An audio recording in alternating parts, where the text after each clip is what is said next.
Well, we'll get started. Well, first of all, thank you for coming. This is the kickoff of the Global Connections series of seminars and dialogues with representatives of the embassies here in Washington, D.C. So Global Connections is a new idea that started when President Kilpatrick challenged us on bringing us closer to the embassies as part of our growth task force. So several of us from that task force are here, so if you want to know more about it, just ask us to. I would like to introduce you to our guest of honor here is Dr. Maurizio Biasini. Dr. Biasini is the Science Attaché at the Italian Embassy here in Washington, D.C. He arrived last year, so it's less than a year that he's been here. He's a physicist. He's a particle physicist. He's known the Provost since they were students. But they haven't seen each other since the 90s. So Dr. Biasini got his PhD from the University of Perugia in Italy. He also served at the Italian mission at the United Nations in Geneva as the science attaché there. And he is going to be joining us on this discussion about how we disseminate knowledge and still keep it true. So, Provost Dominguez don't need any introductions. Do you need to introduce you? Or no. They both work in the same experiment at the Large Hadron Collider at CERN in Switzerland. So they will tell a little bit more about that too. So for those who don't know me, I'm Duilia Mello. I'm an astrophysicist. I'm an ordinary professor in the physics department. And I do not work with particle physics, but I do love particles in general. We had a wonderful visit of the Vitro State Laboratory before coming here, and I'm sure Mauricio is very inspired by that. So now I'm going to sit down and we're going to have a conversation. So my first, it's a little bit like informal. We didn't prepare this, so it's kind of, we improvise. We'll start with Mauricio here and see what he is going to tell us about this large international collaborations and how we keep research going and how hard and how good it is to have those large collaborations. And then Provost Dominguez, please feel free to jump in? Sure. So, please, Mauricio. Thank you. Thank you. Thank you for inviting me. Thank you for the exciting visit to the laboratory. And it's so nice to see again you, Provost. And I have to say that, well, I would like to bring my experience in a double role somehow, because I've always been a researcher, so I always worked and collaborated with many, many researchers from all over the world. There are collaborations with thousands of collaborators, with engineers, technicians, physicists, and coming from really the north, the south of the world. At the same time, both with the first experience in Geneva, the Italian mission, and the United Nations, and also here, I'm trying to see from another perspective, which, if you want, is the government perspective, the country perspective. And I think that in this is really impressive how the importance of sharing knowledge through participation in this large cooperation in science, in technology, is important, starting from people, from young people, arriving to countries, to nations. So, for example, participation at CERN, which is an international organization, and Italy was one of the founder members of the organization with Edoardo Amaldi, is really important for the knowledge. Of course, we want to push the frontiers of our knowledge, to want to understand the basic constituents of matters, how do they interact. But at the same time, the second important milestone and important aim of these projects is to bring innovative solutions for the society. You might know, of course, that major breakthroughs in information technology, like WWW, or in medicine with hydrotherapy, came from techniques developed for these scientific collaborations, because essentially we are like scientists, like dreamers. We want to do something, but we don't know how. So when we start, we have to put together all the expertise and how our dreams can become true and be possible. And so the solution that we invent, the things that we find, that like I don't know, also the things that I was seeing in your laboratory here, for developing new glasses, which are useful for the basic research, but of course are very useful for other applied things. So the second important thing of doing this research is bringing innovation, technology breakthroughs for humanity. But what I think is mostly important to underline here is the added value in international cooperation, which is really a tool also for diplomacy. And here comes my role as science attaché. The Italian government is investing quite a lot of money in positions like mine in all the embassies that we have around the world, because we want to see the diplomatic added value in the international relations between countries, because to have together these people, collaborate thousands of researchers, you have really to pass every kind of borders, cultural, political. And so you have to find a common language. So I think that the real point, I would like to stop here for this first round, that why does this work? And this question has been studied also by people who are trying to understand the sociology of this kind of large collaboration. And I think that the basic point is that we have a common language, which is the scientific language. So we have a common rule, which is very democratic, because everybody in science can raise the hand and say, well, I think that it might be like this is my hypothesis. But then we have a common rule, which is the experimental method, which tell us what is the truth, what is the real description of nature, which is what we are aiming at as scientists. So I think that really the reason why this works, having many people working together for the same project with the same final focus, is because we have a common language, which is the scientific language. And this is important to bring also to the attention of governments, of countries, which has to find a common language, which is, of course, much more challenging. Can you just add to that, how many countries are involved in the collaboration, how many people, more or less? Yeah, so when we first met, and I was a student and living for the first time outside the United States in Geneva, in the French countryside. Joining these large collaborations was really eye-opening to me. I didn't really have a real good conception in my mind of how do you have thousands of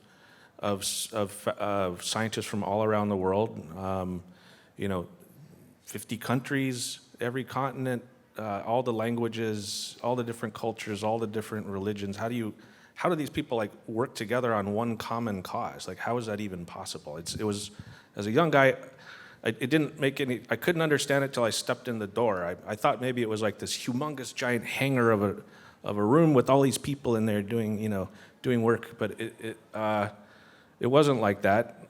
We have our own home institutes. We would come and go from our home institutes. And then, the focus of the work was there at CERN in the experimental halls.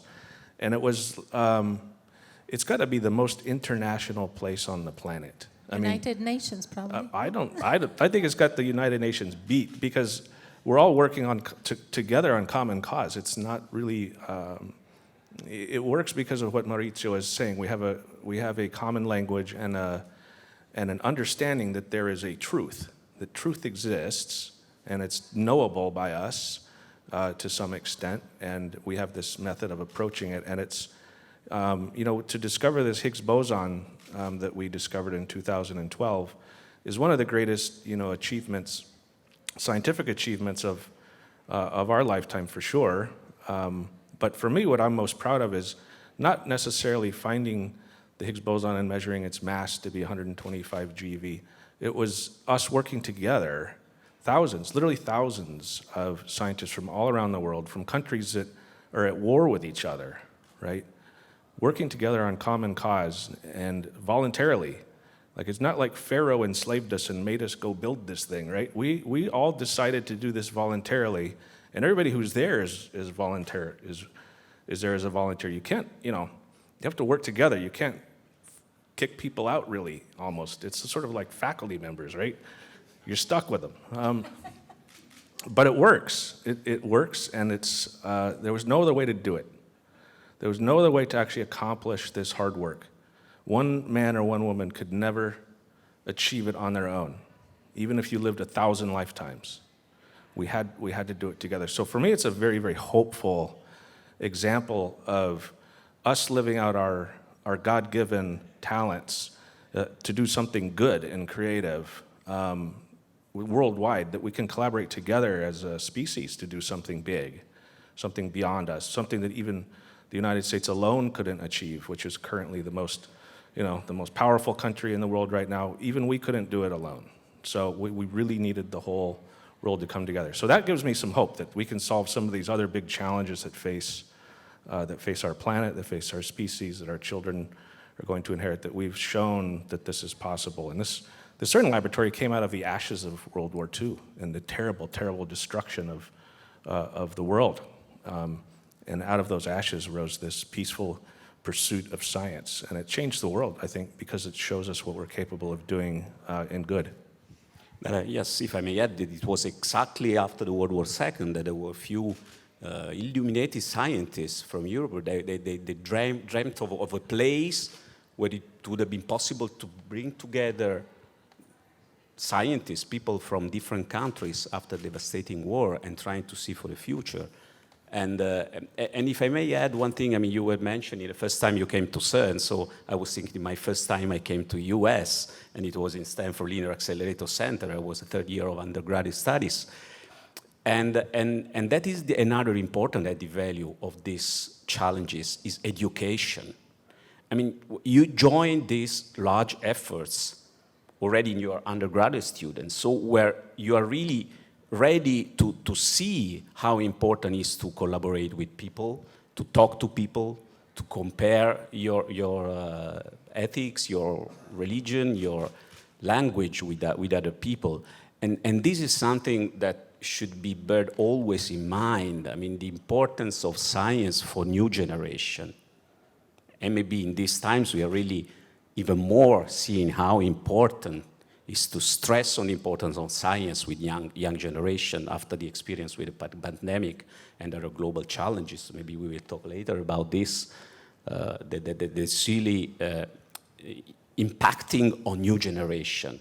So the education role that we have as being part of academia, but at the same time being part of large experimental facilities, experimental projects, which by default are putting together people, by default are facing a problem from a global perspective, without barriers, without borders, is something which is an added value that we should never forget, and we should never forget also when we try to underline the importance of all this project. Yeah, and in fact, this is very poignant. It just occurred to me that, I learned how to build these particle detectors from you and your group and the people in Perugia and the other Italian colleagues, and I learned that as a student.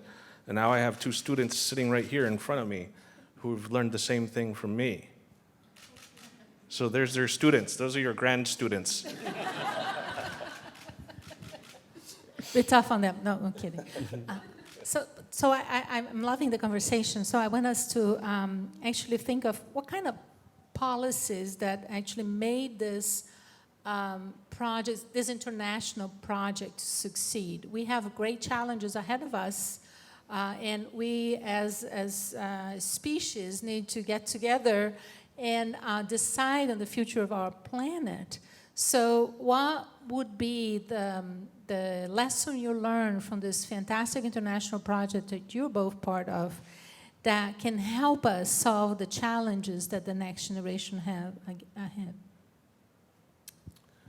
I'll start, but then Maurizio really, I think, this is his area of expertise, is this kind of diplomacy. But the way the CERN laboratory works is it's a council of nations who all agree to work together by putting money into a common pool to make the whole place work. So it works because the governments themselves, like the UK, Germany, Italy, Switzerland, France, etc., their countries, their federal funding agencies promise to fund X amount of, euros or Swiss francs or dollars into this common operation of the laboratory. And that's kind of a miracle if you think about it. How do you convince a bunch of countries to give money away to some sort of nebulous international organization? But I think we've proven that we can make it work. If it had been a failure for the past 50 years, we'd have to try it a different way. But at least I think we found a model that works for these types of collaborative things that require the investment of multiple nations. That's how CERN works. And it's been expanding a bit. It started as just a European-only club, and now the United States has been added as an associate member and things like that. Yeah, absolutely, that's right. I think it is the right combination of having, on one hand, the possibility for scientists to freely decide what they want to develop. So going to the governance of CERN, of course, you have a committee which is dealing with the science policy of this institution. I'm sorry to go to some details, but this is just to give you an idea of, and this is made only by scientists. Eminent scientists from all over the world, member state, non-member state, and they are deciding, suggesting to the governing bodies what you should do in terms of science. But at the same time, you have the governments, which allow you to do that, because by law, for example, in Italy, we have a law, and our government has to give 120 million euros every year just to be member of CERN. So sustain all the initiative, personnel, and all expenses, running costs, and so on. So that's really a unique model. And also our, now is Italian Director General, Fabiola Gianotti, is really trying to strive hard to maintain this model and somehow not to become, if I may, like a UN agency. I mean, the UN philosophy is completely different. It is also true that there are, the concept we have of United Nations is somehow a place where we discuss. Maybe this is mainly true, but my experience there in Geneva, I was participating for Italy, also to council, other governing bodies, of two organizations that I want to mention. One is International Telecommunication Union. So it is really a specialized agency of United Nations which deals with broadcasting. Now it's also dealing with the internet governance discussion, with child online protection. So it's somehow a mixture of technical discussions, but also from a political point of view. And the second one is the World Meteorological Organization, which again, with a large added value of sharing knowledge. Sharing, I think that most of 70% of 70 countries out of the 192 of the United Nations have no possibility of forecasting, meteorological forecasting, not at all. So you can imagine that having scientists, coming from different countries, is also a strong help for developing countries in such a crucial technical aspect. How do I can do forecasting, but at the same time, it's so impacting on social challenges and like climate change and climate risks that are affecting so much our lives. So I want to bring up another two examples of success stories, because it's kind of depressing, right? You go to this conference and all we talk about the bad things, right? So two success stories besides the CERN and the discovery of the boson Higgs. One of them is the pandemic, right? It's a success story at the end, and lots of people died, but at the end we found the cure, we found the vaccine. And I want to Provost Dominguez to elaborate on that. And then we're going to talk about the ozone layer. Yeah, so if you think about the pandemic, it was this crisis that hit us very quickly. It was a global event. And it was unclear when it happened, when it was happening, exactly what was the outcome was going to be. We thought, well, maybe it'll be over in 2 weeks. I remember writing emails saying, oh, it'll be over in 2 weeks. You guys can come back. So we were really faced as a species with this incredible challenge. And on my work in the National Science Board, we study these kinds of collaborations as part of our work. And there's a graph that we made that shows in the year 2020 in graphical form all the papers published in journals, in peer-reviewed journals, on COVID research. And the picture, the graph, is a list of the citizenship, the nationality of the scientists who participated in that paper, who are co-signatories on that paper. So if you're from the United States and I co-authored a paper, I get a little bubble for the United States. My friends in Italy who published a paper by themselves with just Italians, they get a bubble for Italy. And then if there were papers that we both co-signed, that we both did the research together on, Italy and the United States, there's a line that connects these two vertexes, these two bubbles. And the size of the bubble is proportional to how many papers were published. And the thickness of that connection between the countries, the thickness of that line, is proportional to how many papers we co-authored together. So it shows a map of the whole world, this network. It shows the collaborative network of the whole world working on trying to find and understand COVID and find vaccines. And what you see is really telling. The United States is the largest bubble in the middle, but we're not alone. We're not disconnected from the rest of the world. There's not another separate parallel world of connections that we're distinct from. We have very tight connections with Canada, UK, Italy, Europe, even China, and those are very big bubbles as well. The United States is the biggest one in the middle, but we're not alone. So what that tells me is that to solve that problem, to find this cure, these vaccines, required the cooperation of the whole planet in order to do it. And if you were to remove the United States from the picture, like if we didn't exist or we didn't collaborate or we didn't do it, like it wouldn't work. The same is true for us. We couldn't, for our own good, for our own country, we need to have those collaborations of these other countries working with us because it helps us too. Like if you were to remove the rest of the world from the picture, or they just did it themselves with no collaboration, it wouldn't have worked for us either. So what you see that has come out of that is something profoundly good, right? That organizational principle has produced something that's the difference between life and death. That's how profound it really is. Yeah, so the lesson there is really that when we really need, we are able to work together. And find solutions for the problems that we have as a planet, as the entire planet together working for one thing, right? So Mauricio, would you like to say something about science diplomacy here and how that works? To coordinate this kind of thing. Do we need to coordinate? Well, I think we need both things. Of course, what Aaron was pointing out is an intrinsic nature of scientific activity, which is collaboration. It is collaborative by nature, so cooperation, international cooperation comes from the bottom, from the single researchers, from university to university. Of course, what we aim as say, government, as countries, also to bring this to a level of well-established cooperation, which are recognized by the countries as important because they are facing the most important challenges. And of course, with the pandemic experience, this somehow, it was immediately evident also to politicians how we need a structured activity. We need to promote bilateral collaboration established by agreements between the two governments and to have a continuity, not just a reaction to an emergency, as was the case for pandemic. And this is more and more true for cross-border problems, like are the most important ones, which, I mean, I think that the pandemic experience, of course, has brought to everybody attention the importance of science.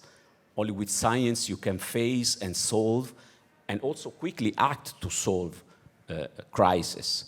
So yes, for example, the role of a science attaché is exactly this, to promote bilateral activities or also in multilateral organization, to have exchange of students, exchange of teachers through not only one university, but at the country level. And at the same time, also promotion of international cooperation with research centers, international research centers, also that we host in Italy. I want just to mention that in Italy, in the northern part of Italy, there is the Trieste Area Science, which is a region where there are a large number of national and international research centers. For example, there is the ICTP, which is the International Center on Theoretical Physics, where many researchers from the south of the world come. They stay for a period, they can train, and they can mix with other scientists, and then go back to their country and bring the experience. This is an important tool for science diplomacy, in the sense that can really help also to support relations between one country and another, starting from the importance of sharing common values, starting from the importance of science to face the global challenges that we have nowadays, like also the climate change, just to mention another one, which I think you want to address. Yeah, no, I just want to, when, I teach astronomy for undergrads here, right? And when we talk about planet Earth and about climate change, everybody gets really scared, and you can even see I can see their faces and how they lose a little bit of hope on the future of the planet, because it doesn't look good. But then we have to see also that there are examples related to our planet that we have changed our behavior and we have improved the quality of the planet, and that has to do with the ozone layer. Many of you are old enough here to remember how worried we were about this ozone hole on the atmosphere, right? The ozone protects us from the sun, pretty much. So if we don't have a good atmosphere, the sun, or you have a hole on the atmosphere, the sun's ultraviolet radiation will actually kill us. So we can't have the ozone hole in the atmosphere, and that was caused mostly by a type of gas that was produced by refrigerators or by the hair sprayer that we used. So at that time, I remember as a kid, actually, this. I was a teenager, we went on demonstrations against some products that we did not want to use them because they have that thing that will kill the ozone layer. So there were public policies, there were the development of new products that would replace the gases that were killing the ozone layer. So in our days, when we measure the ozone layer, it's actually back to its normal. So in 30 years, I think 30 years, we were able to revert a situation that we didn't think was possible before. So this is a great example of how when we know it's going to get really bad, we can act as a society, the entire planet together for the good of all. So would you like to say something on that too, Aaron? Yes, I love your optimistic view, but I would also like to start saying that I think that the climate change is really one of the most striking challenges that we have in front of us. But don't you see it as an opportunity too? It's an opportunity, but I think that the basic question is it going to be too late? No. Well, it's not. It's never too late. We had to start yesterday. And I think that the most important part is starting from the two extremes again, which are governments, discussions, decisions, engagement, driven by science, which, for example, I want to mention one mission between NASA and the Italian Space Agency. They have a mission to study the Earth from space. So the Earth observation is one of the most innovative and important tools to study our planet, to see the biology, the geology, and take decisions. There is missions to try to measure air pollutants. It is, I think, the first mission where NASA collaborates with NIH, because they want to see what is the impact of pollution on human health.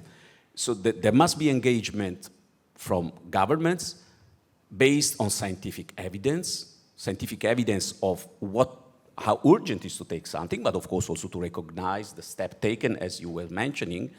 But at the same time, and I think there is put much less effort, is on new generations. every time I talk to my kids about climate change, I really find very hard to try to have them listening to this. But at the same time, if you catch them and start talking to them, you really see how important it is, because it's from there that you can start. And you have to do simultaneously, in my view. We have to do this simultaneously, from people who have to decide, governments, what we have to do now, because it's already maybe almost too late, but at the same time also on future generations, because if we don't grow up now with a different attitude of our attitude towards our planet, and it must be in our everyday habit. So I completely agree on you that when we act together, this is another lesson learned, like for the pandemic reaction, that with all the countries working together, scientists working together, it has been possible to do something unimaginable before. I mean, just to solve or almost solve such a crisis in such a short time, or maybe trying to see signs that, I mean, the ozone layer is reducing, so we can do something and we are on the right path. But at the same time, also to have always high the attention on the two sides, governments and new generations. Yeah, I don't really have anything to add except that I don't know what the solution is. There's some things proposed, but it's important to keep in mind the human person when making decisions, like, you know, some kind of global decision to turn things on and off, or to change the way people behave through laws or enforcement, to remember the centrality of the human being. And if we can keep doing that, we're very creative. God gave us great creative talents to solve complicated problems. So I don't know. There's some things we can never solve, right? The sun's going to burn out in 5 billion years. Like, that's going to happen. We can't turn it back on, I don't think. I don't know that we'll ever have a way to fix the sun when it's time to go. But we can do a lot of things, and I think the ozone hole is a great example of one. When we were kids, that was something we were all worried about. I remember that too. And now nobody really talks about chlorofluorocarbons not being available to put in your air conditioner in your car. I mean, we just did it. It took a while, but we were able to do it as an entire planet. So I know that we can solve these very difficult problems together. That's all I can promise you, but I don't know exactly how we're going to do it. Yeah, but that's we're going to wrap up now by bringing up one of the first sentences Mauricio said, that scientists are dreamers, right? So we dream at solving something, and then at some point we get together and we solve it. So I hope that what we are going through right now is that stage, that we are dreaming of solving the climate change times that we're going through, and that we will come up with solutions. And I think we are probably on that way because we are more aware of it. But at the same time, we live in times of fake news that propagate a lot of misinformation. So that is a problem, and climate change is suffering from that. The policies for climate change is suffering a lot from that. So us as scientists, and especially Mauricio as a science diplomat here, have a role in clarifying this to the population more and more, and educating our young ones about what's going on with climate change and the importance of international collaborations. Yeah, so I'll pass it to Maurizio to talk about this further. But yeah, I mean, I guess there's probably always been propaganda and fake news ever since there's been like human speech. So we've been deceiving each other for a very long time, and sometimes we're pretty good at it. And we're also very good at deceiving ourselves, right? This is part of our fallen nature. So it kind of flows from, from that. But it's, again, I think if we have a common set of values that we're striving towards, and recognize that there is a truth that can be understood and known, and it's intelligible, and we can uncover it, and we commit ourselves to trying to do that as scientists, that works. I know it works. But it takes a culture. It takes a shared understanding of values. For example, if I falsify my results in physics and claim the discovery of something and publish it and get some big prize, and it's wrong, and I know it's wrong, and I did it on purpose to deceive people so that I would get fame and credit, that kind of deception and falsification is death. Like, that is academic death. That's an academic death sentence. You never come back from that. You're expelled from the community of scientists forever. Like, that's our shared culture. Like, you can't make stuff up like that on purpose. You can make mistakes. People make mistakes all the time. But you can't purposefully deceive people away from the truth in science, because we've all committed and have this shared value system of trying to understand the truth, that once you do that, it's gone. So I try to teach that to our students, and also when, writing an essay, right? It has to be your work. We're expecting you to do something, and if you purposely deceive us through plagiarism, the reason it's bad is because it's broken this code that we have, this shared value system of a common understanding of trying to pursue truth. That's why it's bad, right? Plus, it also deceives people and leads them astray into something bad. But the basic problem is that it's broken our common value. So we have that. So that's good. So we know how to live that way. Yeah, I completely agree, and would like to add that the experience of science with respect to fake news, in addition to what you were saying, we have common values, but I would say that we have also common rules. The magic word here is peer-reviewed.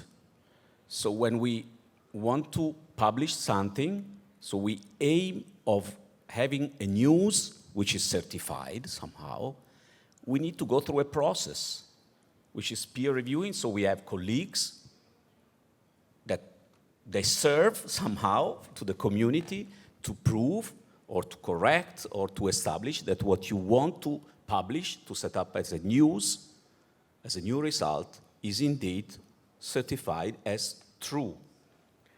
So now the point is that, science has clear rules. Now the point is, can we export this to society? Of course, if you go to this extreme, you have the problem of freedom of speech, freedom of expression, because in society, we want everybody to be able to say what they think, which is, of course, a value, again, a shared values of our countries. But at the same time, this can be devastating when you want to say something with the scientific relevance, publicly, as a news. And so we have seen about, problem with vaccines and the pandemic, how this was devastating. So I think that here we come at the problem, you were mentioning, fake news have always existed. But the point is that now it's exponentially grown because of the internet. So the point is how the tool which we use, so the digital tools that we use to propagate information. And then, of course, I don't have a solution there, but I think the real problem is to try to find an optimal way how to deal with the governance of such an important resource like internet is. And of course, you have two things that you would like to have at the maximum, the freedom of expression, but also no fake news. You would like to have completely privacy, and you would also be full security. Of course, these quantities cannot be reached at the maximum level at the same time. We have to find a compromise. I think that there's really a time somehow, and this is a duty of governments, to discuss about how can we have somehow a certified information. I know well that if you put together certified information, means, it's no freedom of expression. So I'm not saying that it is easy. I don't have any solution, but I think that the debate about this is somehow lacking behind, and it's really something that governments should put more effort, because what happened with the pandemic and fake news has really revealed how important is this for the safety of the individuals. Mauricio, I just want to bring up one last point that we had a little conversation about art. How science is not art. Can you tell us a little bit?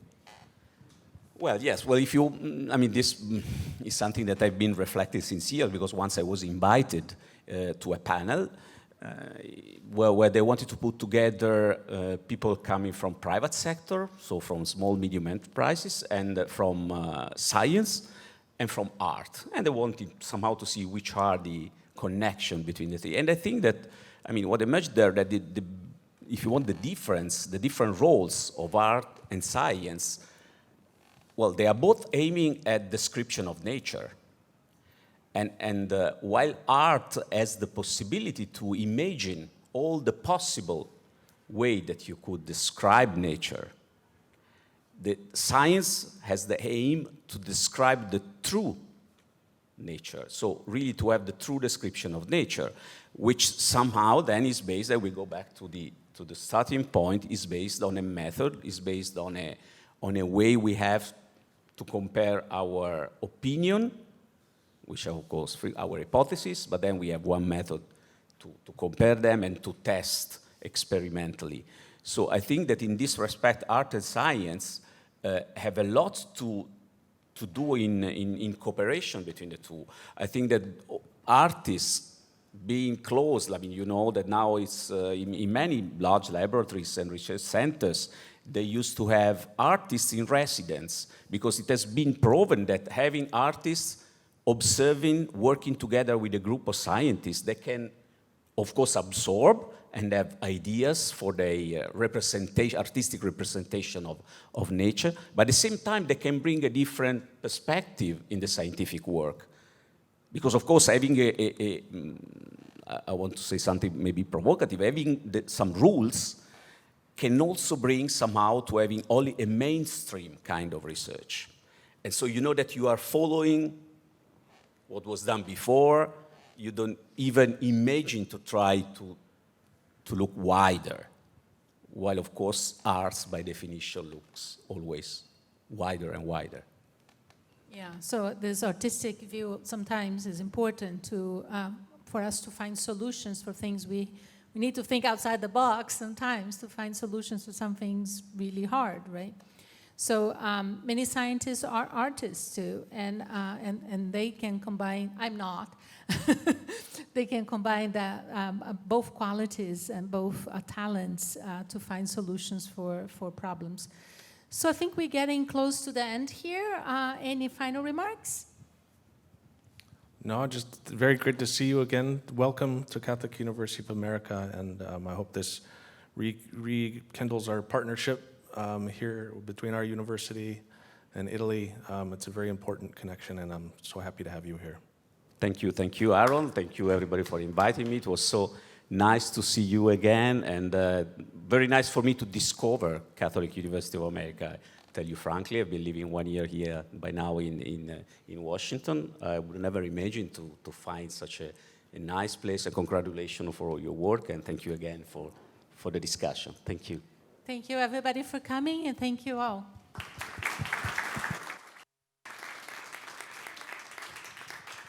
Stay tuned for more Global Connections dialogues. We were always going to try to engage as much of the community as we can.